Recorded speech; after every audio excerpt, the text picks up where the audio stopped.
Let's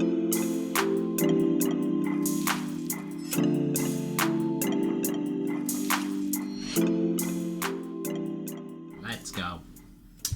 Hi guys, Alan here. This is my, some of the 10 tips. No, fuck it all.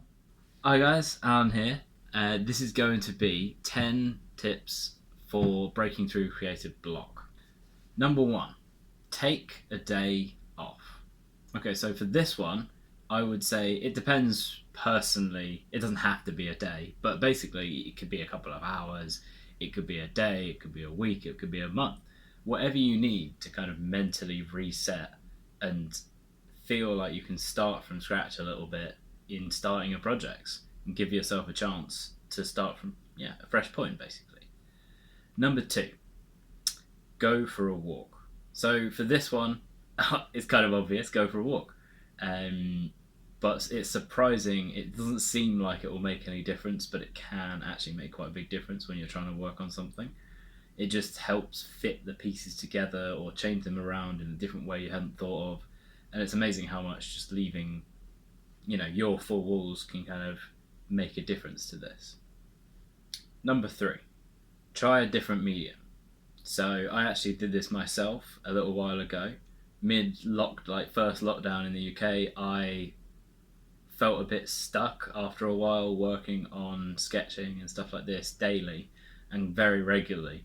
And it kind of ground me down for a while, and I kept pushing on with it, but it didn't feel the same as much. So what I've done now is I've moved across to Blender, and that's why I'm doing things like this video kind of series, like the YouTube kind of thing, and I'm also working on Blender because it's something different, something fresh for me to try out and try to be creative in. So I recommend doing that for yourself. If you're a watercolor artist, why not try acrylics or something? Why not try sketching? Try something different that will help you break out of your cycles, basically, of repetitive behavior. Number 4, remind yourself that everyone started somewhere. So when you're looking through a bunch of different places for like inspiration, or you're looking at other artists that you really admire and they've got years and years of experience, and you're thinking, oh man, I'm never going to be that good. And I think this all the time. I look at other people's work and I'm like, what is the point in me bothering? Because there are these other people out there. But you have to remember that they started from where you are now. Everyone started from the beginning, and that's never going to be any different. Even the best people in the world.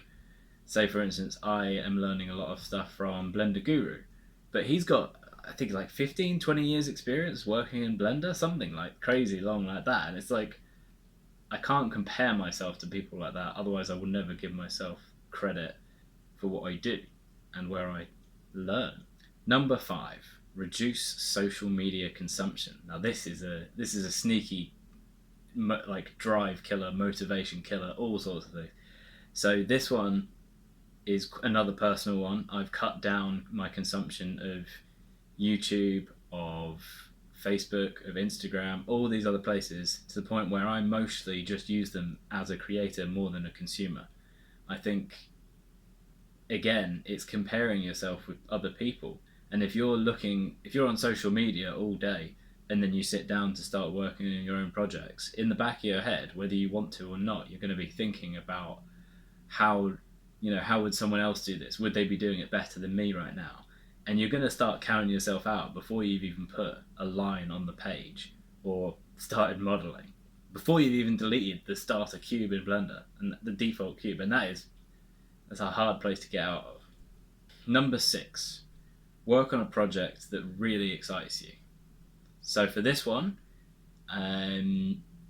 for instance, you could say, oh yeah, I'll start with this project because it's maybe the one I'm least looking forward to at the moment. And if that's how you feel about it, and you're kind of moving the one that is exciting you later on, if it means you never get to it, there's no point. So try and use, I think, if you're stuck in a creative rut, use the one you are excited to break out of that. And then once you've got that momentum of completing projects behind you, shift over to the harder stuff. As long as you're chipping away, that will help you for sure. Number 8, give yourself permission to fail. So this is another big one for me, quite a personal one. A lot of the time, before I'm even starting a project, I will be seeing myself fail in it. I will be cancelling, any achievement out of myself before I've even done anything, and before I've let the idea start. Before I've started doing anything, I've already told myself I've failed, and that's not a very productive way to go about it. I think it's fine to fail. I think that's part of the process of anything, in getting better at anything. You're always going to be failing. And letting yourself fail, but not having to judge yourself for that, is really a good place to start. Number 9, consume inspiration. So this is a little bit different to the social media one. Whereas on social media, you can view endless amounts of talented artists' work just at the click of a finger.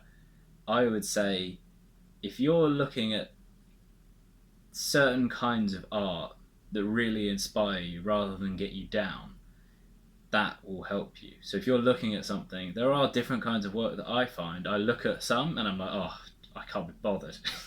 But then other ones that I think, they're actually, they're better than me, but they're not too far off. Maybe I can learn something from them and improve my own work, and then start to get closer to where I want to be with my own work.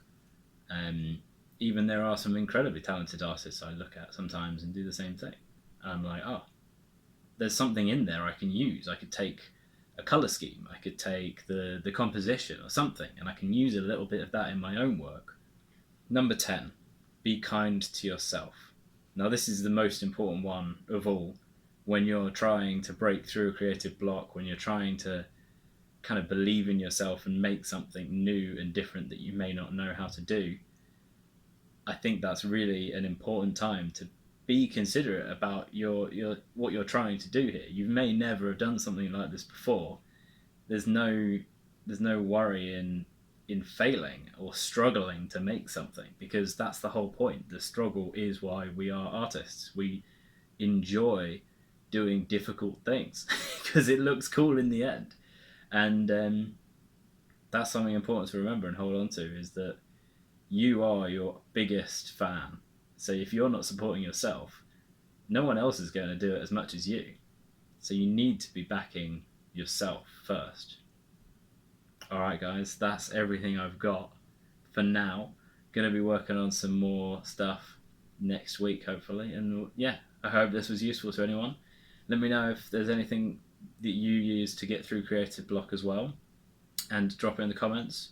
And hit that subscribe button. See you later.